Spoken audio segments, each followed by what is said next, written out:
Hi, my name is Dana. My name is Amy. Hi, my name is Chris Jaylee.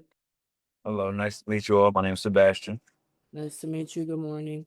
Good morning. Good morning. I'm on my way to work, so pardon I'm in the midst of traffic. No, it's okay. It's all right. So, what's your job in the rescue? Okay, yeah, so the compliance coordinator at the shelter that I work at. And essentially what that entails is really just making sure other people do their jobs and making sure that the animals receive the care that they're supposed to make sure that everything that we do is in line with all of the health department's regulations and stuff like that. So yeah, primarily just making sure that the animals get the best care that they need and to make sure that the people taking care of them are doing what they're supposed to do. Mm. Is it sometimes hard to maintain that since you have to worry about others in a way? Yeah, so I moved up. Originally, I worked with the animals, and I think that working with the animals and becoming endeared to them and seeing, what they go through, the adversities that they go through, and the stress of wondering if a dog or a cat that you got close to is gonna find a home. I think that was a lot harder on me. Working with people, it's a little easier.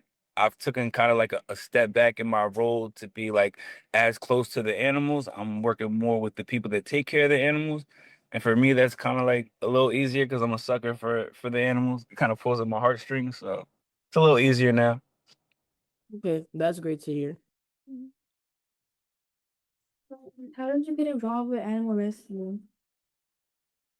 So if I'm being completely honest, I made some mistakes in life, and I had served a short amount of time in prison, and from there I had entered into what's called the halfway house, which is like a transitionary place where you would be going in between to kind of get ready to get reintegrated back into society. And from there, a friend of mine was already working in animal welfare and was a kennel staff at the Associated Humane Society. I got the job from him, and I started off in the kennels working with the dogs. I broke my foot once, and then I started working with the cats because I couldn't walk the dogs anymore. And then just from them seeing my potential in the way that I care for animals, they decided to, create some internal growth for me and find a position that allowed me to grow and do a little more inside of this field. And yeah, so that was my trajectory. Did taking care of like animals change you in a way that like I don't know how to explain that, but like did it change you?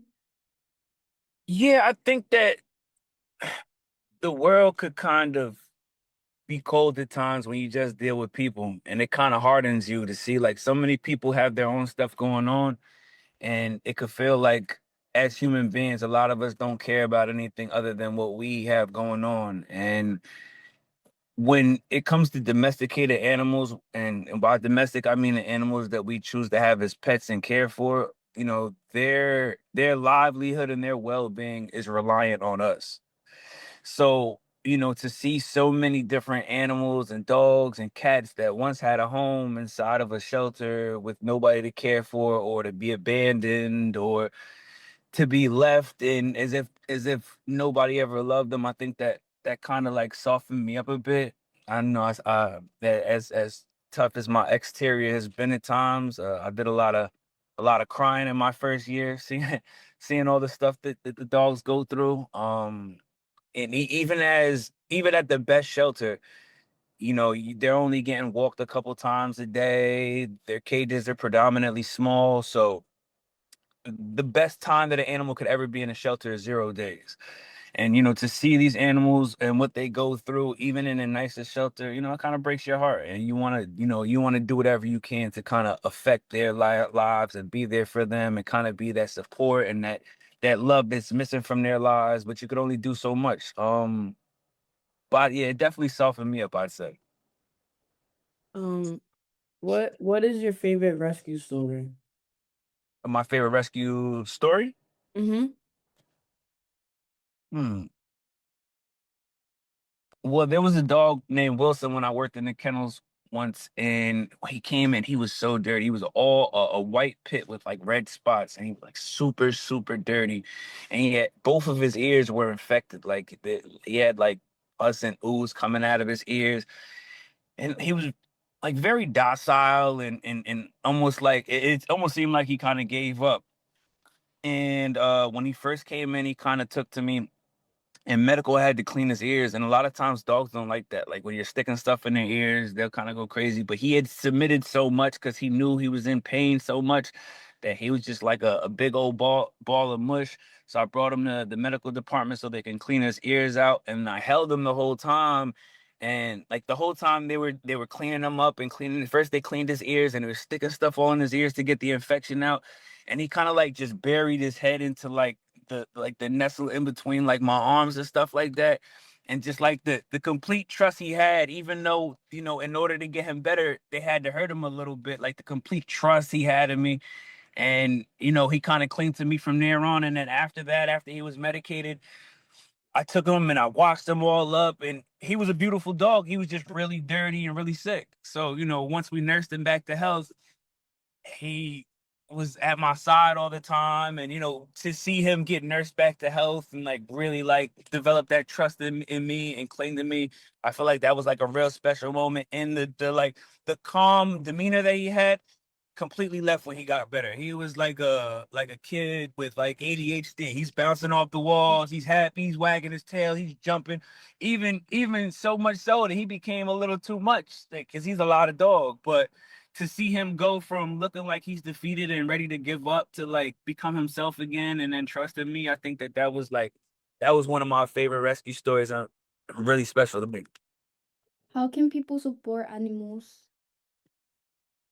I mean, so the main crisis in terms of especially dogs is breeding, backyard breeding. A lot of people get into breeding animals because yes, there's good money in it if you create these specific breeds that people are into, these Frenchies and these small breed pits. But realistically, there's enough dogs in shelters that don't have homes for everybody that needs an animal. But instead, people breed and they make all these different dogs, and some of these dogs that don't get sold don't get homes, and they end up in shelters. And sometimes these backyard breeders breed for fighting and stuff like that. So I would urge that anybody who wants a dog to help the current crisis by going down to your local shelter and seeing if you can find a dog that already exists that needs a home, rather than go to one of these backyard breeders that are trying to create these specifically cute and beautiful dogs. But like that is half of the problem. People are breeding these dogs because of the money, but they're a living species as well, and they're more than just property. So I would urge the best way to thwart the crisis is to go down to your local shelter if you want a dog instead of supporting the backyard breeders. Yes. Um, how can people support their local shelter? I would say kind of the same way, but also we have a lot of volunteer programs, and I feel like just as a person, it adds so much value to you when you volunteer, you do something that's bigger than you. Like I said, the world could be kind of cold at times, and people get so caught up in themselves and their own problems, and you think the worst thing going on in your life is that you weren't able to buy the thing that you wanted, or you weren't able to go out and have a good time. But there are places like shelters. Ours is particularly one of the better shelters, but there's a lot of local shelters that have to euthanize for space because nobody not enough people are going to adopt animals there. And they're understaffed and underpaid, and there's not enough money going towards animal shelters. So volunteer services are very important too. There's only so much staff we can afford to pay for. So the people that come into the shelters, that walk the dogs every day, that help give them enrichment, that help give them love, even if they can't personally adopt them, it not only does it help the shelter, but I feel like it adds value to a person to see like what other things aside from you have going on, and the hardships that other things outside of even humanity have going on. So volunteer work is really, really important to the shelter. Thank you so much for your time. I hope you get to work safely. You have a beautiful, beautiful story, and I really hope your story can inspire other people the way it kind of inspired me and opened my eyes more about animal shelters. And yeah. Well, I hope so as well. And I appreciate you all for your time. And I wish I was more stationary and sitting. I'm sorry I had to talk to you guys while I was in traffic, but I appreciate the opportunity. And I hope that all of your futures are bright. And I pray that God keeps his most watchful eye upon all of you. And yeah, thank you for your time. Amen. Thank you so much. But we should really be taking you. Thank you. All right. Thank you. Have a wonderful day. You Thank you too. too. Bye. Bye.